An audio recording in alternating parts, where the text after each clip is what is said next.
Today is about loose ends and new friends. A part 2 with a twist. These humans could have chosen to do anything else with their time, and yet here we are with our longtime fave, Tamagotchi-JEEZUS, and future most played Venus Vulani. My first question is for David. Orange head, what is your milk? Oh, well, that's a great question. It's funny you bring that up because I was singing that song a few days ago. But alas, the secret will probably remain a secret because I don't know exactly the meaning of those lyrics. That was written by Duncan Park, and he has a knack for the peculiar and the strange. And orange head, where is your milk is kind of just something that he would kind of like write. So maybe I should message him and ask him. But yeah, I have no clue. Well, since our last interview, you've released Stingray, Roller Boogie, Falling, a demo for Threads, and the beautiful Bedtime at 3 a.m. So first off, I want to know, how often do you spend time going to bed at 3 a.m.? Is that still a habit? Is that a thing that's real? Georgie, what do you think the answer to that is? I feel like it still happens a lot. It happens. It happens less often than it used to, but yeah, it happened for a while. Sometimes it would be because I'd be out and about, playing music and getting home late, and other times, you sit with your thoughts, unable to sleep. I think a lot of us can relate. And I actually wrote that song at around 4 a.m. But it kind of felt, it was quite interesting to write a song kind of like so bang on the nose as to what I was feeling at the time. I usually don't do that. I usually write stuff from a state of distance and reflection. And also what was interesting was, of course, like having Georgina being brought into this, because I don't know if we want to get into the nitty gritty right now, but yeah, I'd kind of sent this song out to a bunch of music influencers on Instagram, like a whole bunch. And I had said like, look, I've got these sections that are completely blank and I would love you to have your voice sit in the song. And I sent this to a bunch of female vocalists specifically. I felt like the song needed another voice or two. And every person that came back to me made a great attempt, but it just wasn't clicking. And I mean, maybe Georgie, you can help me remember how this happened, but did I send the song to you, or what did I do? So you sent the song to me last year. Yeah. And I was like, cool, great, amazing. But I was kind of going through a time where I was like struggling to like do anything musically.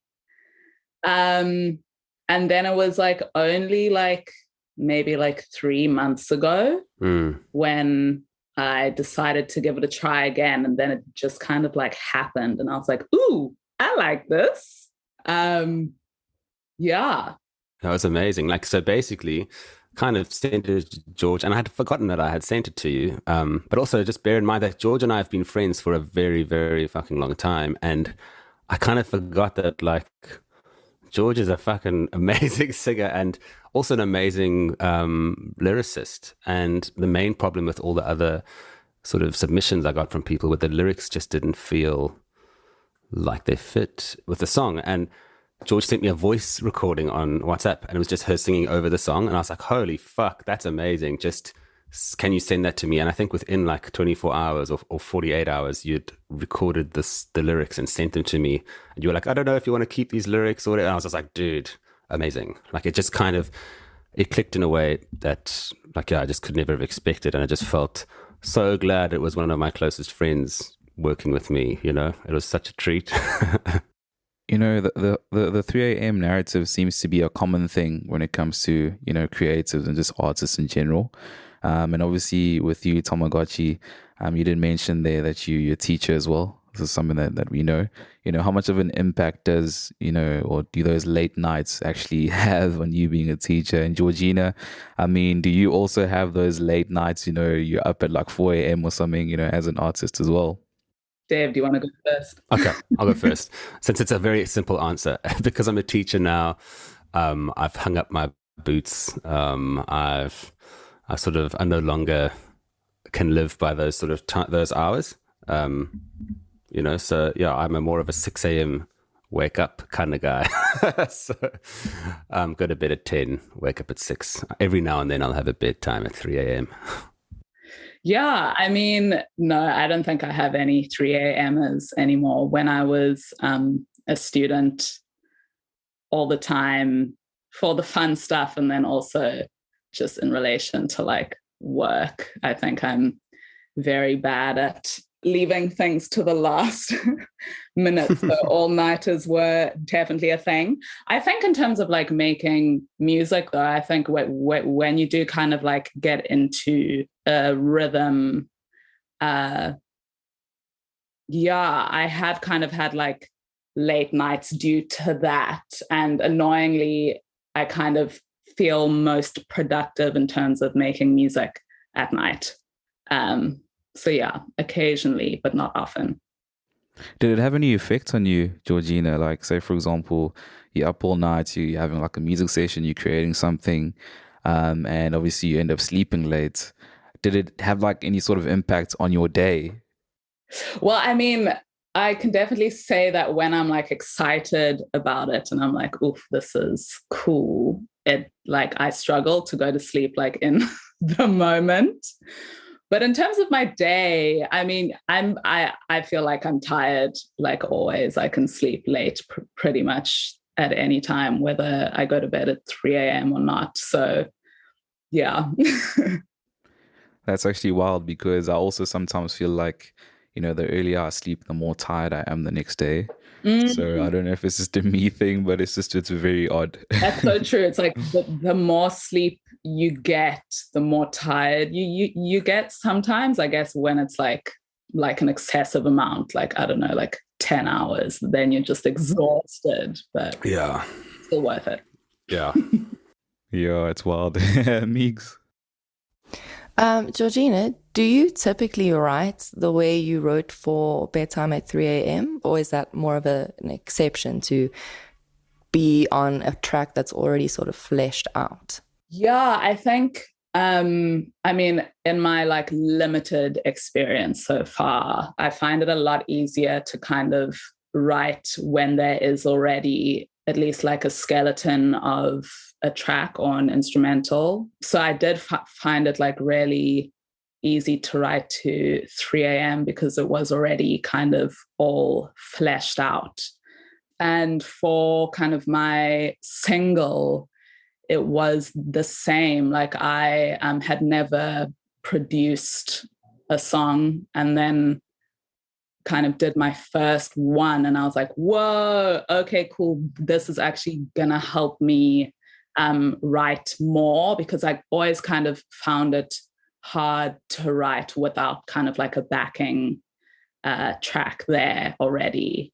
Remind me, George, like, did you write most of the parts for that Best Served Cold, your new single? In terms of like the lyrics or? The lyrics and then, well, I mean, not the lyrics because I assume you did that because you're so good at it, but the instrumentation, did you do any of that? Yeah, I did it all except for the bass loop. So that was a loop and then I kind of like built everything up off of that. Sure, that's quite impressive. Takes a lot out of you, hey? Yeah, it was fun though, but like, I think it was just like really cool for me to be like, wow, like I actually can do this. I feel like it was always a thing that I would like see like men and dudes doing in their room. And I was like, oh my God, that's like so cool. I'd never be able to do that. And then I was like, actually, I can. What did you guys actually sort of take away from working, with each other? So perhaps we can start with you, Georgina. Is there anything that you took away from working with Tama? And Tama, is there anything that you took away from working with Georgina? I mean, so much. I think something that was really like nice is kind of having someone not like fight you, but like having like someone like questioning something that you provide. I think it's very easy to kind of be like a yes man and be like, yeah, cool. But obviously because Dave has like such like a vision, I would present stuff that he was like, yeah, it's cool, but I feel like it's not kind of aiding the song. And I think that's like really like useful, is like, I don't want someone to just kind of like accept everything that I have to say, because maybe it's not great. I think kind of like also having a culture of play is really lovely. The fact that Dave was like, cool, like go and have fun and like, let's see if anything cool comes up from that. It feels like there's less pressure that like it has to be perfect, which is obviously really useful. But yeah, what about you, Dave? Wow. I mean, it's so interesting to hear from your side, from our creative process together, because what I appreciated from you was, I mean, if I were to think of it, like I brought you in on quote unquote my song, you know, which is not the way I'd want it to be seen, but you're not afraid to provide your own input as well and be like, this is what I think. And there are parts of the song that equally from your input and kind of not being a yes person or a yes woman or man, I don't know how you would say that, but you were kind of just like, yeah, I don't know if I like that extended ending, which obviously you guys will never hear because it's been cut shorter thanks to that input. And I think or maybe it is because George and I have known each other for so long, and we've also just been good friends for the longest time. I feel quite safe with George. I'm sure, I don't know, I'm sure you do too. And that's quite liberating. It means you can just be quite plain and honest with each other. And then again, also you just can't you can't buy a good musical rapport with someone. Like, fortunately, we're friends as well, but we seem to click musically as well, which is fantastic. I mean, I don't know if this is saying too much, but when I first met George, like, I don't know if you remember this, George, you were so shy to sing. I don't know if you remember that on the porch. I do remember that. Yeah, so I mean, I used to go and visit George, and we had a mutual friend at the time, and George and her lived together. And then we would go sit there and play on the porch. And then one day, George finally opened up the pipes and started singing along, and I was just floored. I remember being like, what? You can sing, dude. You can actually sing. And kind of things moved in from there. Yeah.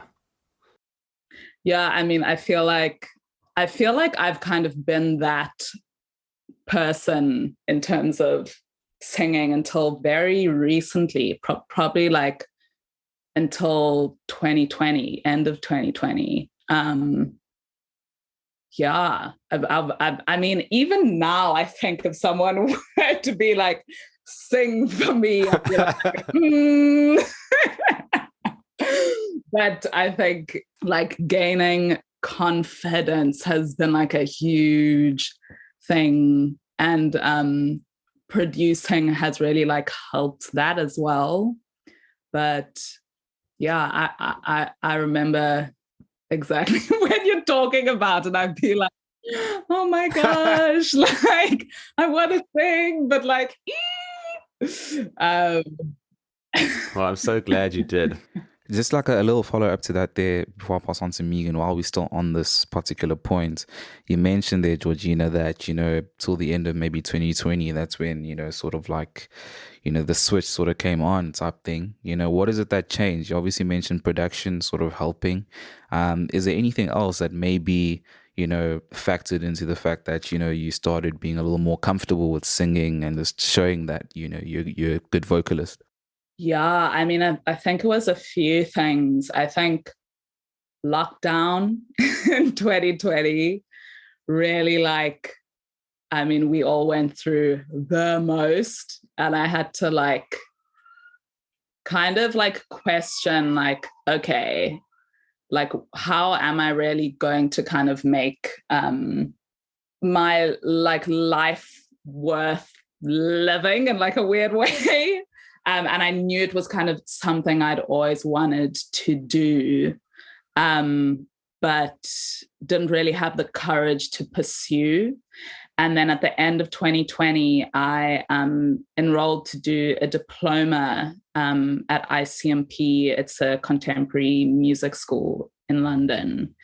And that was a course kind of like covering pretty much like everything you'd want to know, or the basics of everything you'd want to know in becoming like an independent artist.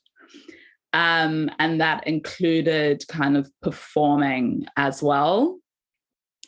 So that was like, it was like coming out of the lockdown, doing that course and realizing that like I really was capable. I just kind of like had to like take a leap.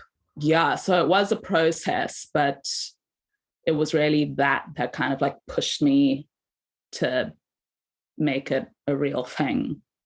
I feel like shyness and singing is almost like a phenomenon. Like, I think it's even something that at least the four of us have experienced, if I remember correctly from the first episode we did together. I want to dig into that. Like, I hear you saying things like confidence and capability, and then there's also like knowledge. But what is going into the shyness? Because singing is something that like almost any human could do.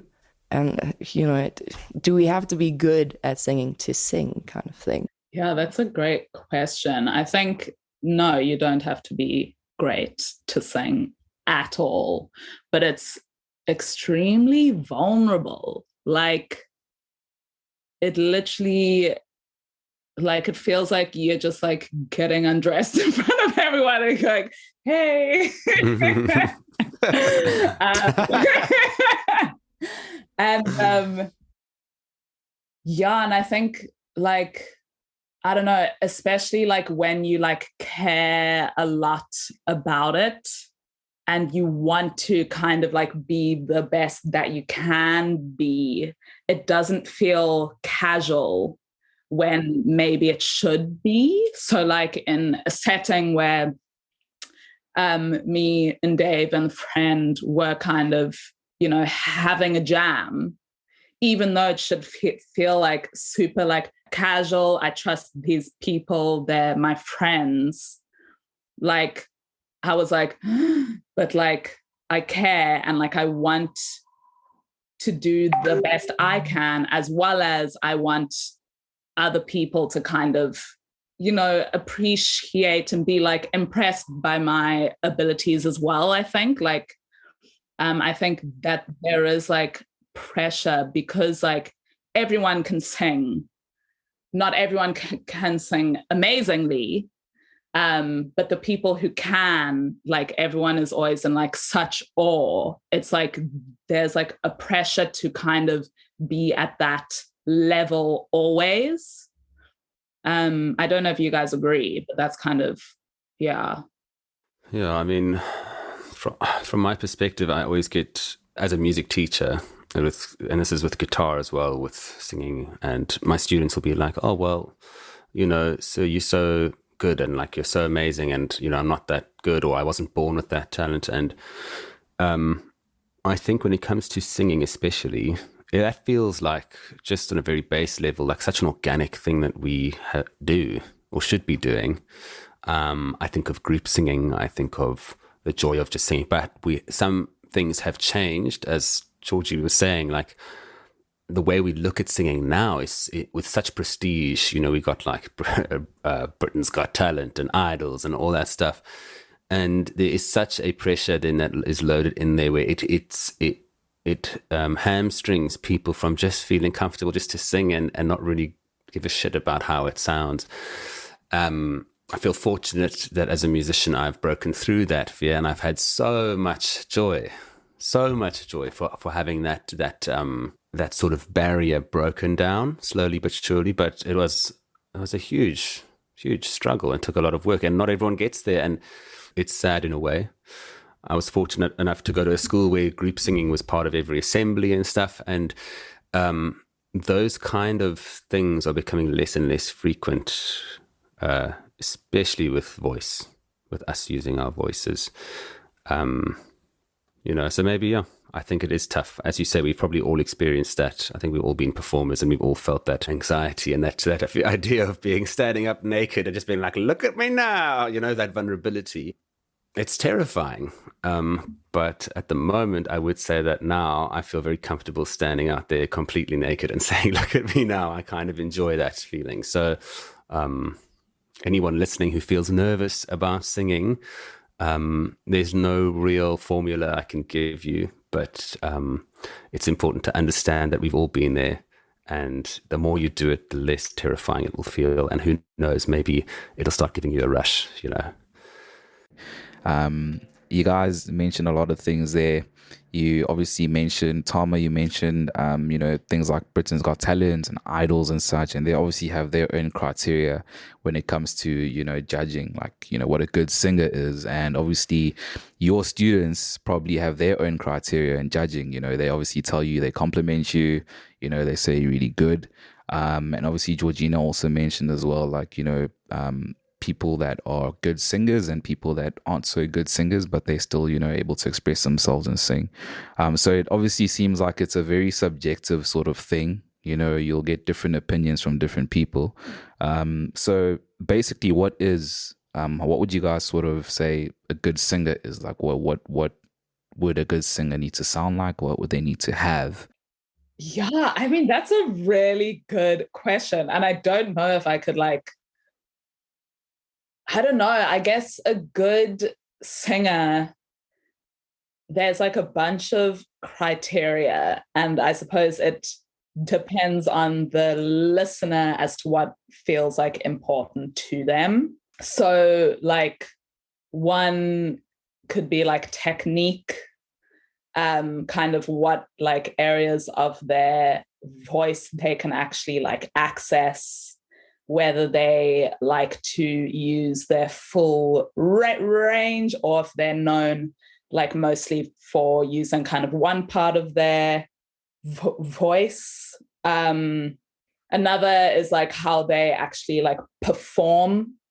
So, whether they can actually access emotion. I think that's actually probably one of the most important, at least for me.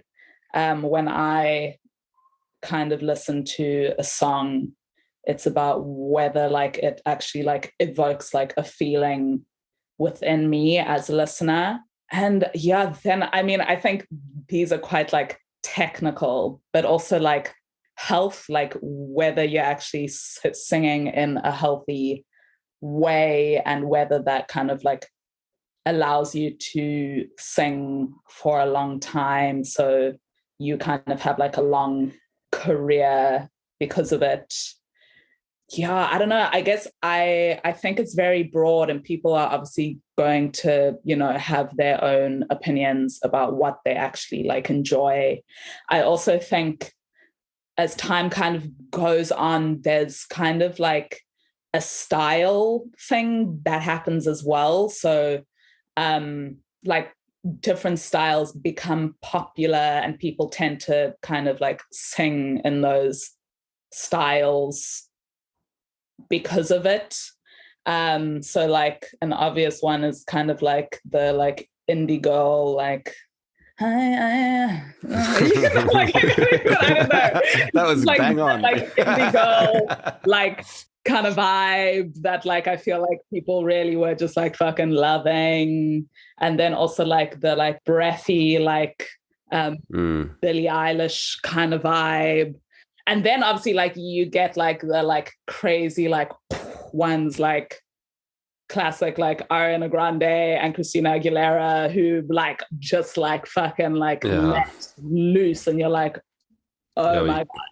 Can't So quite believe. I think it is kind of just like knowing kind of what your thing is and trusting that and trying not to sound like everyone else. I think that's like really important. I think if you kind of like know what you're good at and kind of just like keep at it, that is kind of maybe like what I look for in an artist and what I find exciting, because obviously it's boring if everyone sounds the same and sings in the exact same way.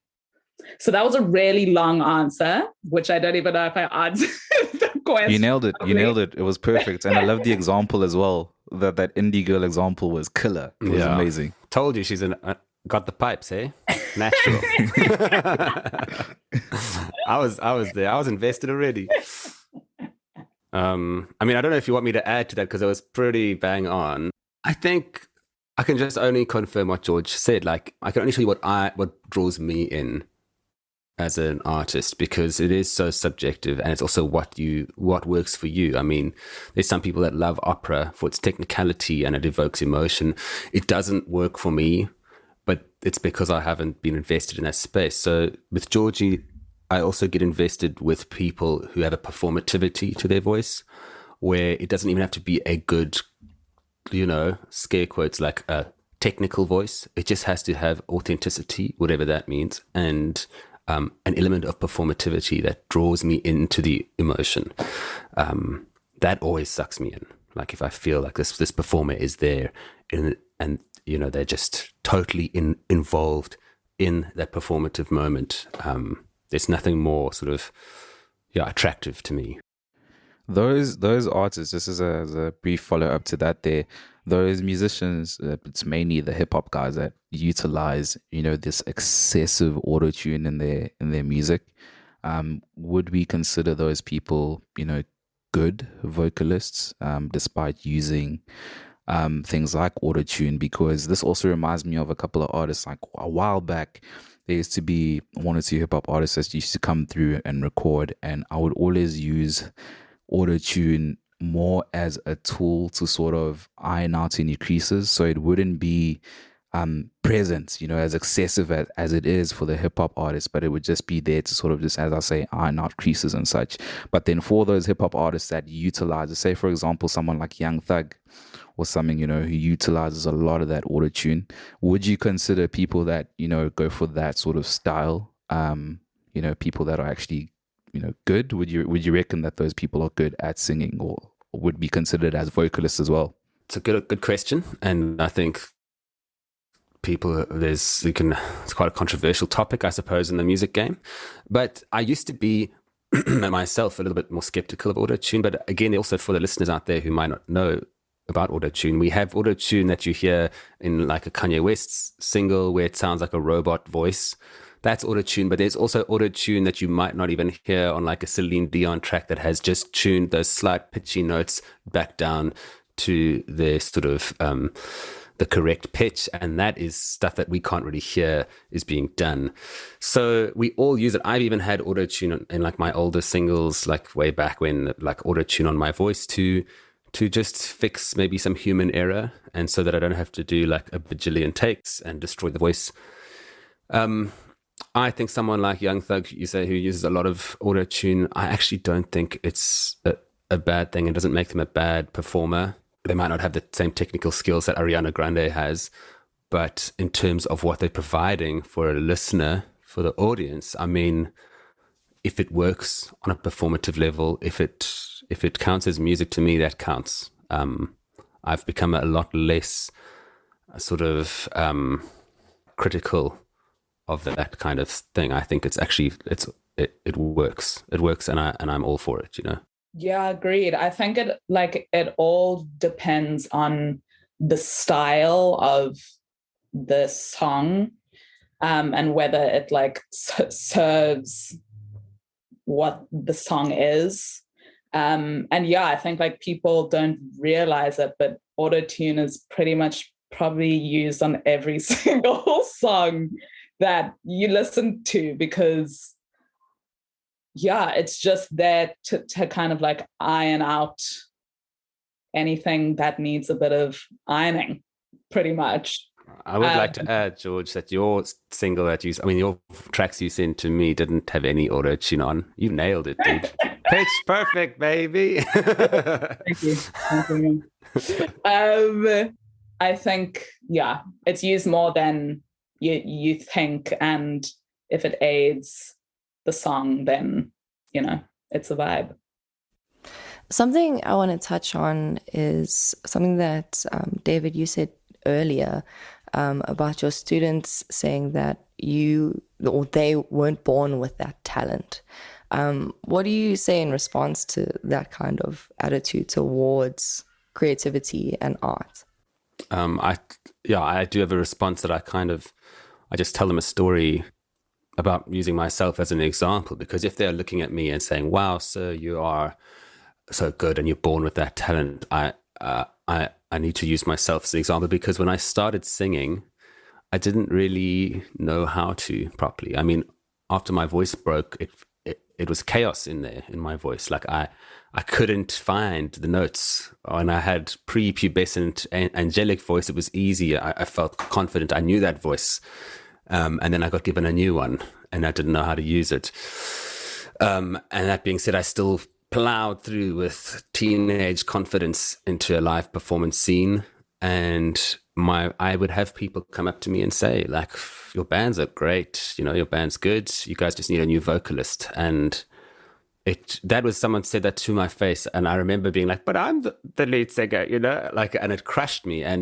But in a good way. It kind of, I realized, you know, you can't just you need to have some self-reflexivity as a performer and take that on. It might be not delivered in the most delicate way, the criticism, but it was accurate. And that's why it hurt so much, because I knew it was kind of true. But I use that as an example with my students and say, like, what I'm doing now and performing for you that is blowing you away and then you feel is unattainable, just know that at some point in my life, it was nowhere. And so I wasn't born like with this voice. I worked on it. And some of them believe me, some of them seem like I'm just spinning a yarn. But yeah, that's my generic response to them usually. You know, with you know, while we're still on your students as well there, bro, you know, how much of Tamagotchi do you actually give them? Is it more 90% David Glover, you know, and 10% Tama? Or is it more like, you know, you give them full on just Tamagotchi-JEEZUS? Dude, when I walk into the space, I'm wearing full on regalia, turtlenecks, hair up to the nines with my glasses on. I asked them to call me Mr Jeezus. No, I'm full on David. I'm a teacher. I'm Mr. Glover, you know. But that being said, at my recent school that I've just moved to, it's a high school. I'm teaching art there, and my students. One day, two of my students like kind of lingered after class, and I was like, "Hi guys, can I help you?" And they're like, "Sir, some of the students have found your Instagram account," and I was like, "Oh shit!" And it's like, it's a full-on performance art thing, you know. And I'm performing there, and the character is somewhat foolish, but also takes themselves quite seriously and thinks they're cool as hell, you know. There's shots of me on my shirt on, like looking at the camera seductively. That's all part of the character.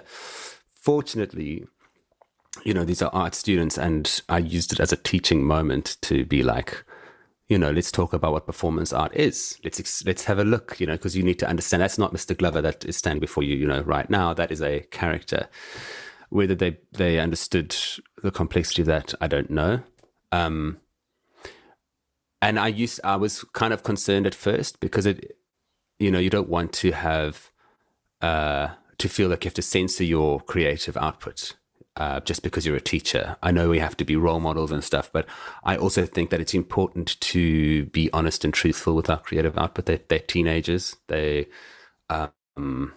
on the fucking internet all the time. That's literally, my Instagram account is tame in comparison to what I'm sure they've been exposed to and how they engage with the internet. So it's an interesting position to be in, and I feel like I've now feel sort of I've resolved that anxiety I had. So yeah, they some of them are aware of my characters and my sort of music, and some of them love it, and that's great. It's kind of fun. How does this actually play out in the staff room, dude? Like, do any of your colleagues know about Tama? If they do, they haven't really brought him up. There's the one drama teacher. He's seen the page and he loves the work. But he's a creative as well, and he understands. And I think even if the staff body was like, we need to talk about this character, I would fight for it 100%. There's nothing wrong there. There's nothing sinister. It's just a teacher that has a life outside of the school, which we should have, and it's a creative endeavor that, for me, if I had to choose, I would choose that creative freedom over anything else. I think it's really dope that you stand up for what you believe in, because, I mean, Tama is who you are, and the fact that you only sacrificing that, for the 9 to 5, if they were to ever make you choose, is incredible. I think you're leading by example. You're setting a really good example for your students as well, so shout out. Yeah, I mean, it's funny you said, because Tama is who I am in a way, but also not, because I have that separation of performance artist or performance character and then myself, which perhaps also gives me freedom in a way to stand up for it and say, look, that's not me. Even if if the character had were to do something in it, or have song lyrics that didn't necessarily align with this picture perfect wholesome character, it doesn't have to stand in for me as David, and there's a freedom in that as well. Well, I'm really glad that you've actually pushed through all of those barriers, and now that we can get a full expression of this new era. What I'd like to know is something from the last episode. You mentioned that albums are a bit of a luxury, but you would like to do a visual EP. Is that something that's still on the cards? Yeah, I don't think an album is quite on the cards at the moment for with the amount of time both Georgina and I have to put it into our music. We're both working. But we have discussed possibly doing an EP with Bedtime being one of the songs on that EP. And we have a few other tracks that we've kind of been playing around with that have potential, and they feel like they sit in the same universe as Bedtime. It's almost like narratively, it'll be sort of like a narrative-based thing where there's a character or two characters that are going through maybe a 24-hour period, and there's songs that kind of sit and fill in for sort of moments within those 24 hours. Bedtime at 3 a.m. being just one of the moments, one of the feelings. So we're excited. I don't know if you want to add anything, George. I mean, not really, if I'm being honest. But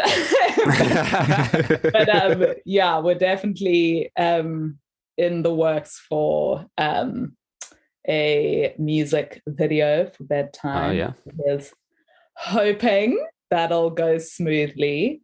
But yeah, I'm definitely excited to kind of keep working and collaborating and see what else we can come up with. Yeah. And this video we're working with someone. We won't drop the name of the artist at the moment just because things are not 100% finalized, but they're looking pretty good. All I can say is that visually, this artist, both Georgina and I, are just amazing. Yeah, dope is the word. Yeah. So hopefully that'll be coming to you guys relatively soon. It is so cool to hear that we're going to get the visual collaboration as well as the sonic collaboration. That is such good news. Are you going to team up in terms of the visual side? Are you going to team up and combine your aesthetics, or are you handing that over to this mysterious creative director? Yeah, I mean, I think we are kind of talking about how to kind of combine the both of us in a visual space, also with me being so far away, not in Cape Town.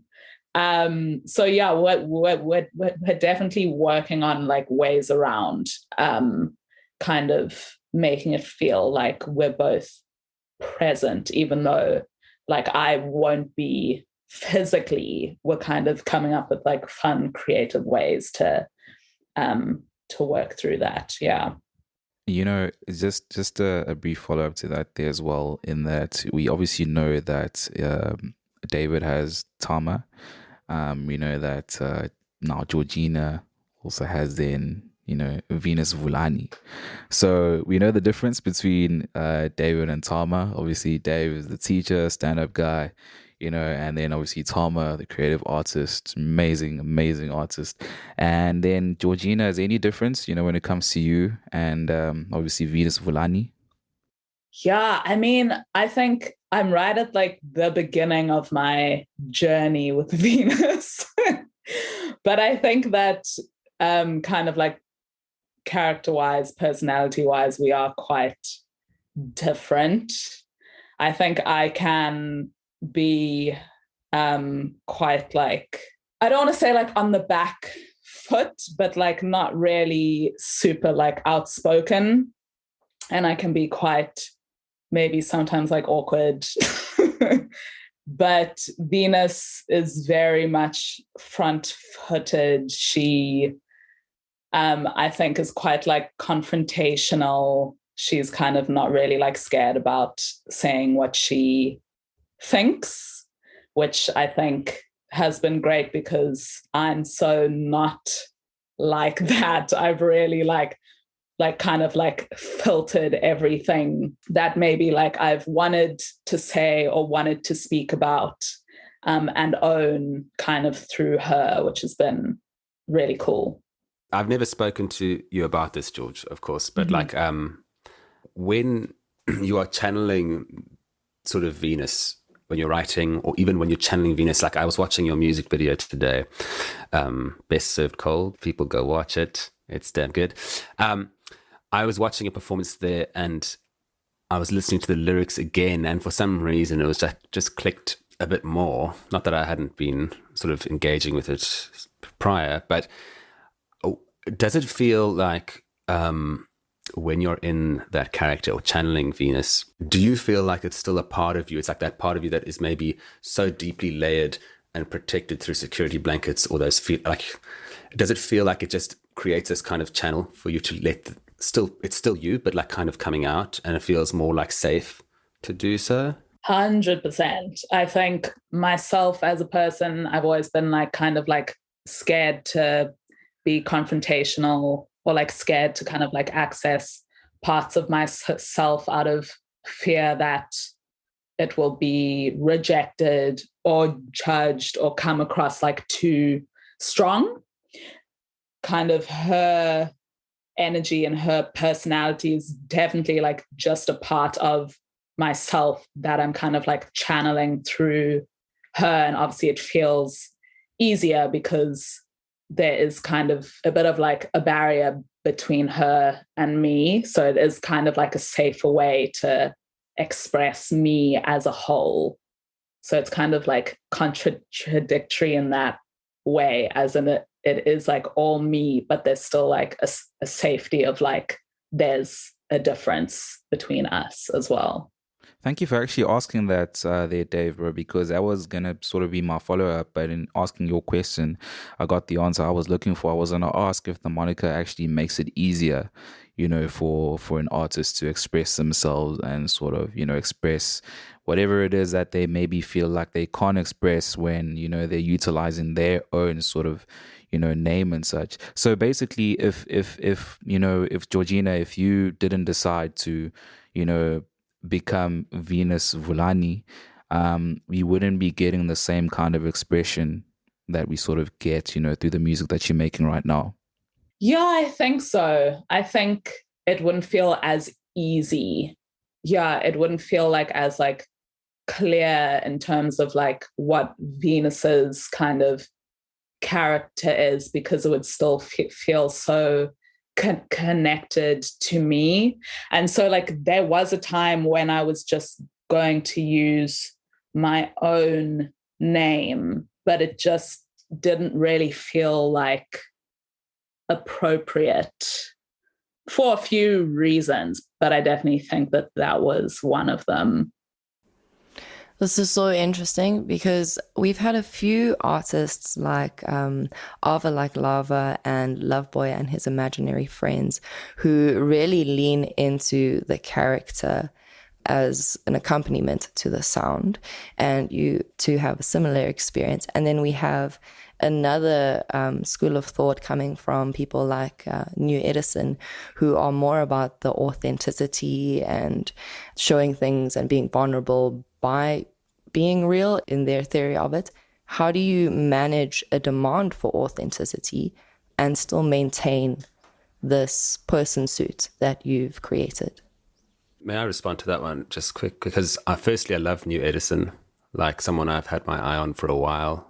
I think in terms of flow and rap in South Africa, he's one of our best. And it's interesting because for me, I don't find a separation. I know that might be hard to understand when we talk about performance character, but I think it's important to almost realize that sometimes the authenticity through the vessel of performance character can actually be richer than an individual standing up there with so many insecurities and security blankets that kind of cloud authenticity. It's almost that the freedom of not having to stand there exposed and vulnerable as, say, David Glover, allows for parts of me that truly exist within me to actually be present. And yes, there's an element of performance character that is a bit goofy and aesthetically like a uniform.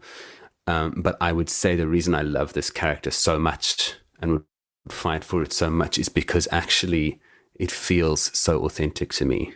It feels like sometimes the most authentic performances I've ever done, which is interesting. I don't know if that's for everyone, but I see George nodding her head as well. There's a sacredness in there that I feel.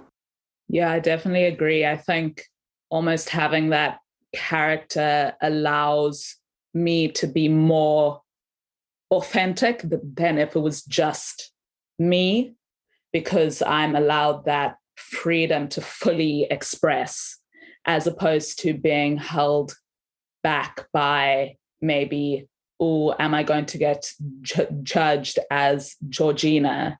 But then it's like, no, because I have provided a space that feels safe because this is a character, but I'm channeling kind of my real, authentic kind of feelings and emotions through her.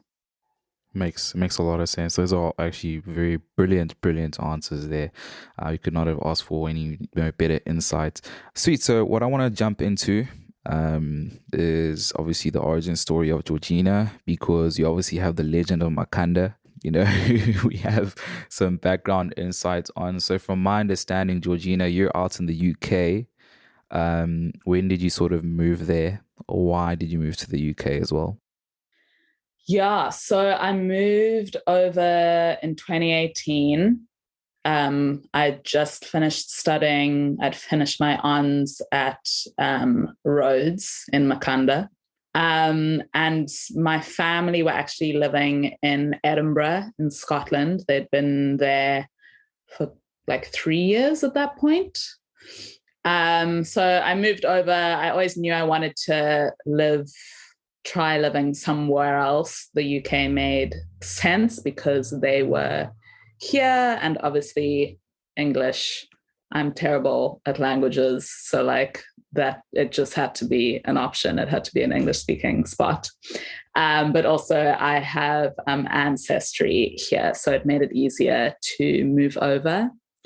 And of course, London is just like a hub of arts and culture. So I knew I did want to kind of try it out here. So I first came over in 2018, was trying to figure out kind of what to do with my life in the UK, and then started a master's at a drama school at the end of 2018. So the master's was in movement directing in theatre. So Everyone's always like, what is that? But it's basically my job is to focus kind of on this physical storytelling when it comes to film or theatre. I haven't done any film yet, but here's hoping. So I kind of did that until the end of 2019. Then at the beginning of 2020, was like, yay, I'm going to find a job. And then obviously COVID happened. And I ended up coming back to Cape Town and was stuck in Cape Town for 6 months during lockdown. Then came back to London at the end of 2020 and enrolled in the music performance diploma that I spoke about earlier. And ever since then, I've been a freelance movement director and doing kind of odd jobs. I was working in a gallery as a manager in a gallery. So I've just kind of been like hustling a little bit to stay afloat. And then obviously picked up the music end of 2020 all the way until now. Dave was just telling me when we were communicating and trying to arrange dates that you recently had like a release party. And the first thing that I think of is, you're from South Africa and you moved to the UK. How long did it take you to actually build up a circle big enough for you to actually host something like that? It still feels like it still feels like I'm trying to build. No, but you know what?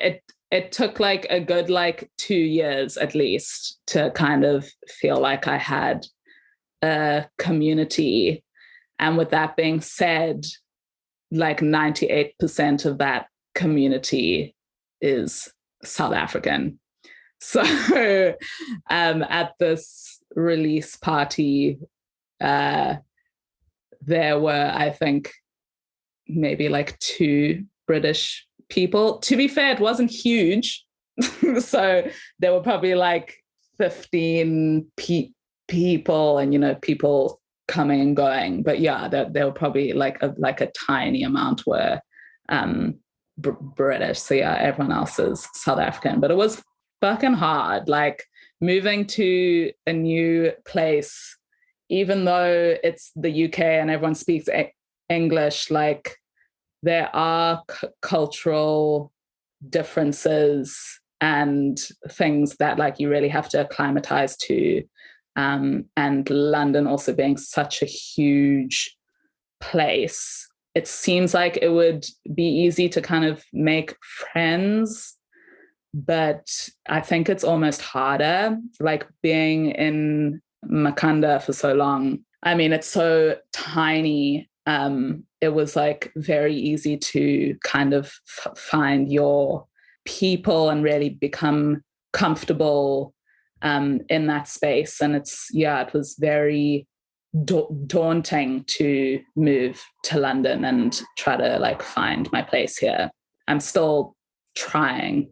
Just a quick follow-up before I pass on to Meagan as well, because you mentioned that there was 15 people there and you're like, oh, it's really small and whatnot. But, I just look at a number like that and I feel like, I'd much rather have, 15 people that are there to appreciate, the work of art that you brought about than have, say, maybe 100 people coming through and have maybe, half of those just there for a vibe and not really there to really focus on what you're doing. So how much importance would you actually place on numbers, as an artist? Do high numbers matter? Does having over 1,000 people stream your music actually matter in comparison to maybe 1 or 2 people that actually genuinely listen to your stuff and are actual fans and just adore you? Yeah. I mean, I definitely think quality over quantity in all things. But I also think it's quite, it is quite optimistic to say that as well. I mean, I literally had my first release, which was Bedtime, and now my debut single, which only came out a week ago, So I think I'm still like figuring out kind of what is most important. I think in terms of like the business side of things and the branding side of things, like you obviously want to reach as many people as you can, because ultimately you want to, you know, make money from what you do, which is obviously very hard as an artist, and particularly on streaming sites, which don't pay artists nearly as much as they deserve. But that's a whole other chat. So quantity definitely like feels important and valid because, you know, in terms of the success side of things. But I think just kind of like in the feedback that I've received, I think it feels so amazing when someone who doesn't like have to listen to the song, or who doesn't kind of like have to like it, like a friend or a family member, when someone reaches out and like says that something like genuinely connected with them, I feel like that's like really like when you feel like, okay, like this like is kind of bigger than just me. So I guess it's kind of like, it's like a balance, because of course, like you're checking on Spotify, like how many people have listened to the song, how many people have liked a post. And I think like we're in such a time, and also like capitalism, where like more is more. And so obviously like as many likes as you can get, it's great, because then the more attention you get and the more opportunities you get. But when it comes down to like the music, and it feels like the reason why artists make music, it's really about the individuals that it reaches and connects with. And that's not quantity at all. It's purely quality. So now, how do you deal with that need for quality over quantity when it comes to feeling, you know, like we have to feed the algorithm gods daily, you know, come up with an offering, to the point where, I mean, some people are just putting something out for the sake of putting something out. Do you ever feel that pressure? I mean, yeah, I think there's definitely a pressure. Like before I released anything, was like a pressure to release the song. Now it's like, okay, cool. How quickly, like, can I release something else? Is it up to the standard that I want? Is it in line with kind of like the style that I want to put out there? Like there are so many elements. It's like very overwhelming. But I'm trying to kind of like go into it with like an attitude of like, this is play, and this is also like experimentation for me. It's like something I've always wanted to do and pursue. And I also like don't have to take it so seriously. I just want to like make music that I know I enjoy, and hopefully somebody else does as well. And like when something feels ready to me, I'll release it. But like I'm not going to worry too much about like whether the sound is, you know, exactly the same as something else I've done, because like I don't want to keep doing the same thing over and over and over again. Like I think music in general, and like art in general, should always be about experimentation and trying out new things. And I kind of like want to have that like attitude and outlook as I continue. And I feel like it's going to be something I'm going to have to remind myself of constantly, and be like, okay, but like, why do you have to take this so seriously? Like, just enjoy. But then obviously on the flip side of that, is that the algorithm isn't kind of really made for that.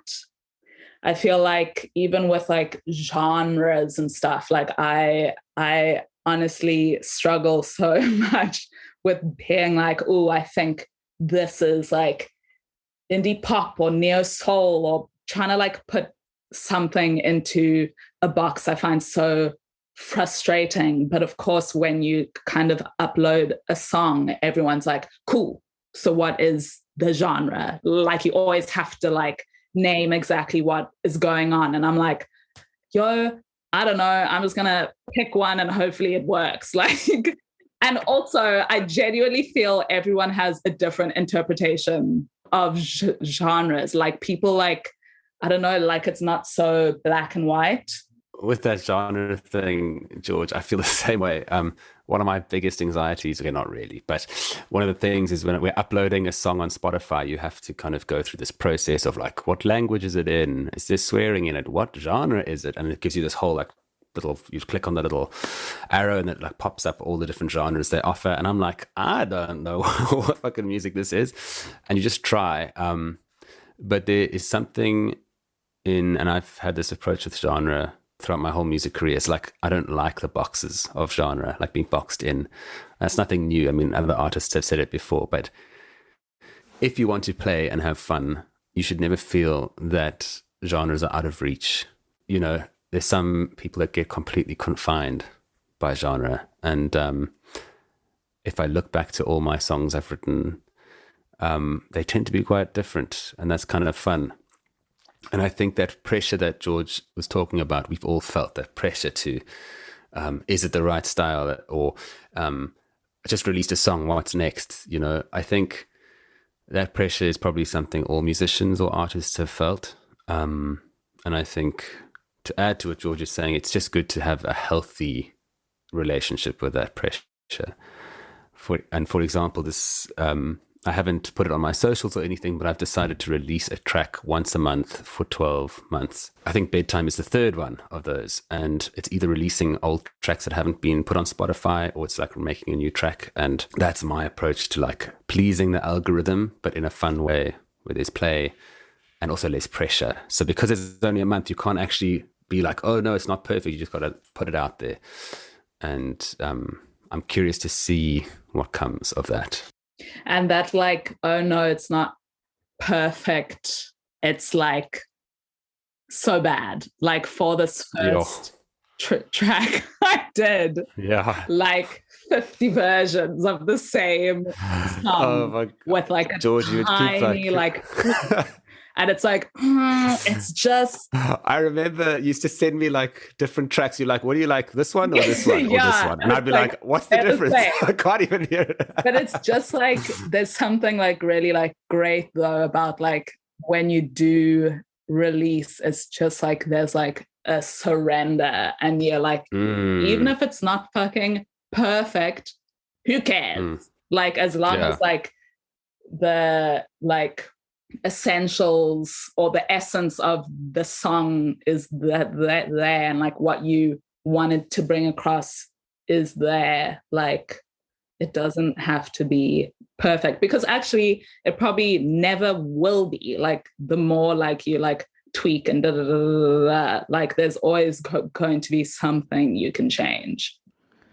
One of the things you mentioned there, Tom, as well, and Georgina, you can also just comment on this. You know, obviously, I do understand that, you know, music is sort of like something that you started up recently, in comparison to obviously Tama. But just looking at, Georgina mentioned their lockdown and being stuck this side, or in Cape Town for like 6 months during lockdown and such. When it comes to your musical approach, Tom, I did pick up there as well that you did obviously mention Spotify, and I remember that when we had our initial conversation, most of your stuff was just up on SoundCloud. So I'd imagine that, you know, that's one of the changes, in that you now do release music on, you know, the mainstream sort of platforms like your Spotify's and such. But would you say there's anything else that has maybe changed, looking at the artists that you were before COVID and the artist that you are after COVID, and just maybe beyond you as a musician? Is there any changes, or are there any changes that you've noticed just in the music industry in general? Because this also stems from something that was said by Wade Flowerday as well, in terms of events and how, events right now seem better than they've ever been, since we came back from COVID. And something similar was said by Stereoculture as well in the interview that we had about, how everyone is sort of back out there and this partying hard and such after COVID and all that. So besides the changes that you've made in terms of putting up the music on Spotify, what else is different? And just the music industry as a whole. Georgina, if you have any input, you can also add as well. I'm going to answer that question in reverse, just because, so when you're talking about the music industry and jumping back into performance, I have to echo the same sentiments of those other musicians. I remember one of the first shows I played was just me, an acoustic guitar, and my voice, playing in like a sort of a dive bar, I guess you could call it that, and I played there many times before, and usually you would have like a captive audience in the front few sort of, I guess, seats you could call it, or in the front row. And then there'd be people at the bar sort of audibly not interested. You could hear them like chatting and laughing and like shooting pool. And obviously with an acoustic, intimate sort of acoustic and vocals gig, those kind of noises echo back to you, and you get the sensation of disengagement from some, and that's fine. I mean, you can't force people to enjoy it. But what I found coming back after COVID, there was this crazy shift. It felt like everyone in the room was just like captivated by this performance in the front, and not because it was me, but because they had been starved of it. And I think audiences had, and maybe rightly so, grown complacent or took performance for granted, because we would always be at a bar and there'd always be some sort of Joe Soap or someone sitting plodding away at a guitar. And we get used to that. And then when it was pulled away from us for so long, I really felt like you could feel like a pin drop in the room in like a dive bar. You had the guys the bar flies who like in their 50s, 60s, just usually sucking a beer and playing pool, were like captivated. And that was I remember like walking away from that gig buzzing, just being like, wow, you could just feel that focus. So that I have felt. And then in terms of the rest of your question, which was more like what has changed since our last chat, I mean, that I feel like not much has changed in what I want from the project. But I do think that I have grown less precious about output. At least that's something I'm trying to change. Maybe I'm still in the process of changing that, which is why I've kind of given myself this one track a month for 12 months kind of challenge. Other than that, I've changed where I live. I live in Cape Town now, which is great. I've changed my job, but other than that, there's not much, to be fair, that I've changed. What are the scenes like? How do the scenes compare? Because now we've got someone from Cape Town and then someone who's in the UK, and you guys both have experienced the Makanda scene. So if you could just paint that picture for me in terms of those three locations. Come on, George, give us some London town. London town. I mean, I suppose it's just different in that in Makanda you would go out and it was kind of a bit like less intentional. No offense.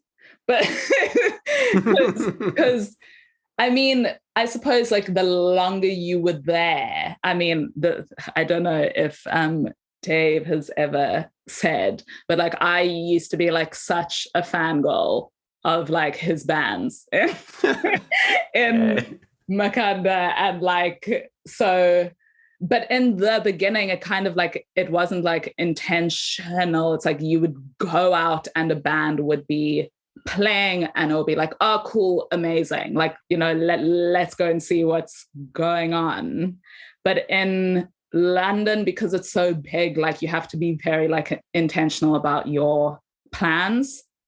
So like gigs I've been to, and I mean, because of the like huge range of artists that like actually like come into town. Like I've seen so many of my favorite artists perform, but of course it's like you get a ticket like months in advance.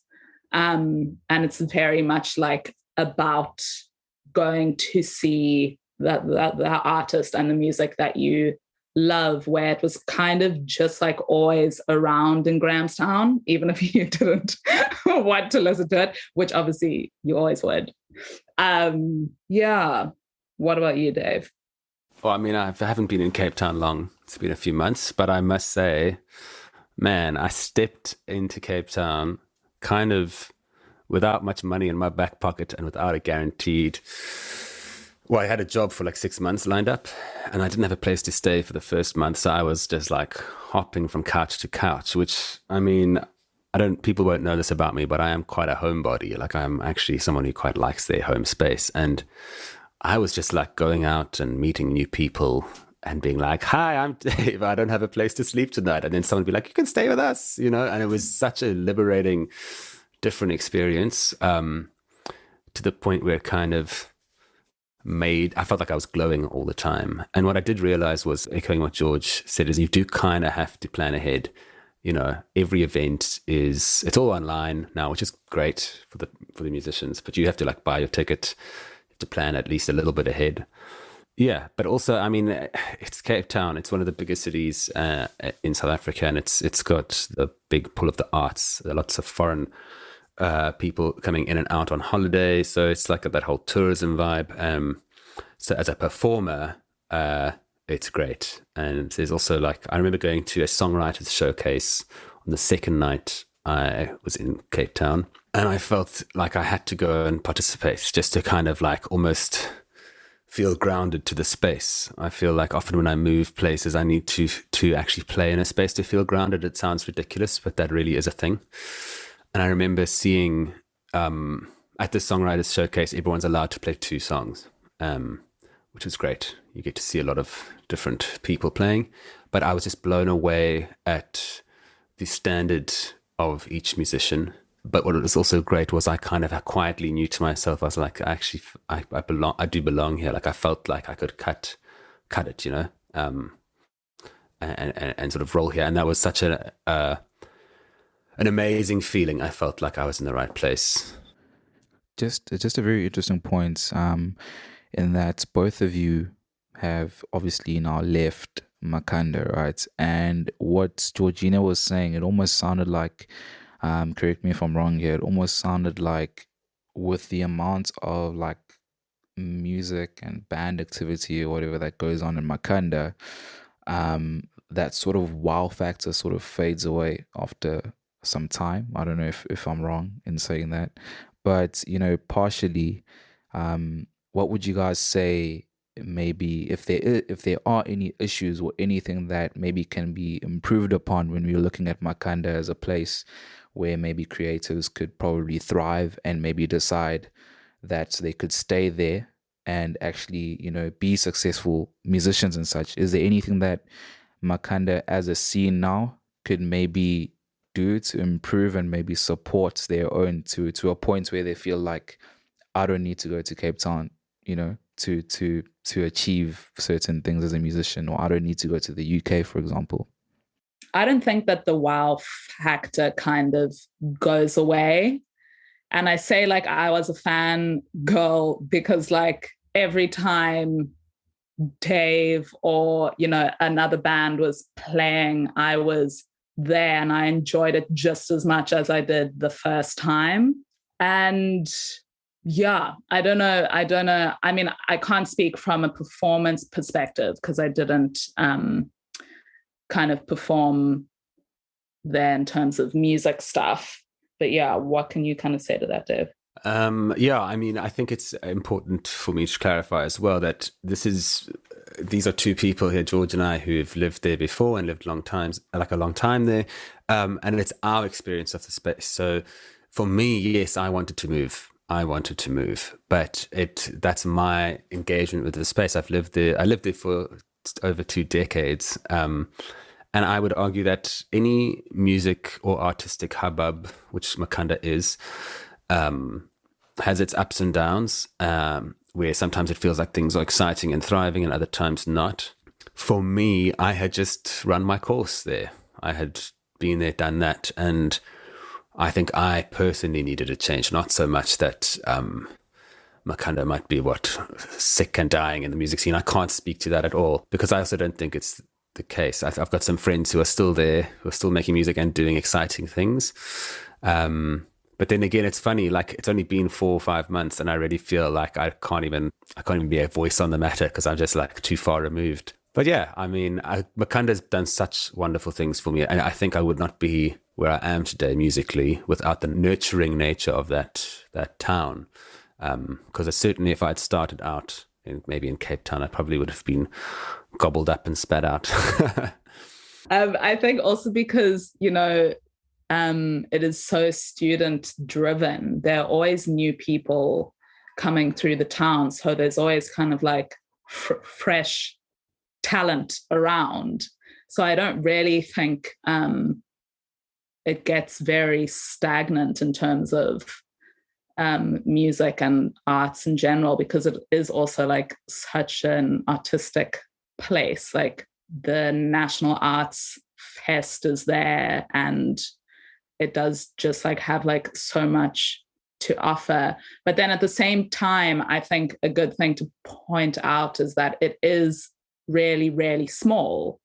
And so I don't think it's like a personal thing against Makanda itself, but people will tend to, leave after they study or leave if they've lived there for a long time. And it doesn't mean that they won't go back. It's just a very small place. So if you do kind of want like other experiences, I think it's only natural that people will leave at some point and maybe come back. Okay, no, I totally understand now. So it's not necessarily that the place itself, there's anything wrong with it. It's just, if you've been staying there for a while, you may want to just go out and just, check out what the other places sort of have to offer in a way, basically. Yeah, 100%. Ah, sick. Makes sense. Thanks for clearing that up, guys. Meagan? Listen, Dave, you promised us an explanation of the name Tamagotchi-JEEZUS. Oh, yeah. And I need to know. You need to know. Okay. Well, a long, long time ago, when I was but a wee lad, I mean, this story is kind of comical. I was a wee lad. I was about 4 or 5. And just a little brief background. Interestingly, my father was a priest when I was born. And when I was about 2 years old, for whatever reason, he lost his faith and he moved back to Grahamstown, where he had studied originally, and became a lawyer or studying law. And so being 2 years old and not having religious parents at the time, we didn't really go to church. I didn't understand a lot about who Jesus or who God was. But I remember going to school, and every morning we'd sit in assembly, these little tiny tots. We were all sitting there and we would pray. And from what I understood, God was someone you would sit there and close your eyes and put your hands together and ask him for things like a bicycle or something like that. And I remember at the time the Tamagotchi craze came out, and my folks were not, my dad was a priest and he was studying, so we weren't really, they couldn't really afford to buy a toy quite like that. And I remember sitting there in lines and being like, dear God, if you're out there, please may I have a Tamagotchi, please. Thank you, amen. And the irony is that a few weeks later, my grandmother came to visit, and in her hands, she had a little gift, and it was a Tamagotchi. And so the story is it's born from that comical memory I have of my misunderstandings of a giant deity in the sky. But then obviously that's where it started. But the name itself has multiple interesting things you could argue, like playing God, but on this tiny machine. Jesus, what is Jesus? Like all that stuff. I mean, you could sort of explore to the cows come home, but it really is just a funny little name that comes from an anecdote from when I was a child. Amazing, man. It was definitely worth the wait. I think it's been maybe 2 years or something. So it was definitely worth that very long wait, dude. Really well explained. So this would be the best time to just thank you guys for, joining Meags and I for this conversation. It's been wholesome. It's been amazing. Learned a lot about the both of you. And if anyone wants to basically get in touch or keep up with what's coming up on your social media pages, where should they go? Georgina, we can start with you. So I am at Venus Vulani on Instagram and just Venus Vulani everywhere else. So YouTube, Apple Music, Spotify. Yeah. And I am obviously at Tamagotchi-JEEZUS. That's one word. Jesus spelt JEEZUS. That's Jesus. And just follow me on Spotify. Instagram is where I'm most active. And YouTube. Follow the YouTube channel for any drops of video content. And thank you guys. Thank you so much again. It's been wonderful. Yeah, thank you so much for bringing me on this time. It's been such a treat. Anytime, guys. And I hope this isn't the last time. I think it would be best for us to close off with obviously your guys' track, 3 a.m., right? Bedtime at 3 a.m. That's the one. Bedtime at 3 a.m. Perfect. So if you've been listening to this, thank you for tuning into this amazing episode. Thank you to Tamagotchi and Georgina for making it amazing as well. Huge shout out to Meagan for being awesome as always. And for all things Sludge Underground, it's www.sludgeunderground.com. And until next time, it's bye for now. Drink it up, breathe it in, personal place of comfort and sin. Drink it up, smoke it in. I just hope it's over now, that's all I know. You're dissolving now, overdose I say. Throw it up and drink it all. By the way, their bodies on the riverbed. Bodies on the riverbed. Is that my bodies on the riverbed? Hey.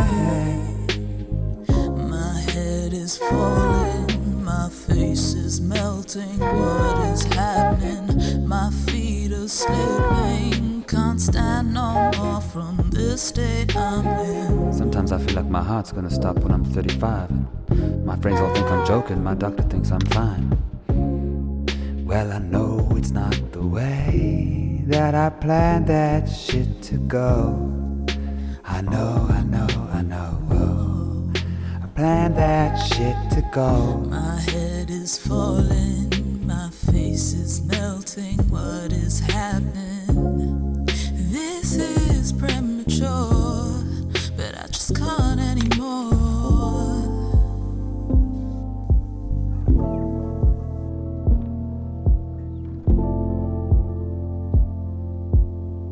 The rain keeps falling on the window pane. It's all the same. Got sad boys posting memes about their weekend. Posting memes about their weekend. Is that sadness? I'm not sure. They're just posting memes about their weekend. I don't sleep no more. Just watch the rain on the window pane. It's all the same. Post pics about my week.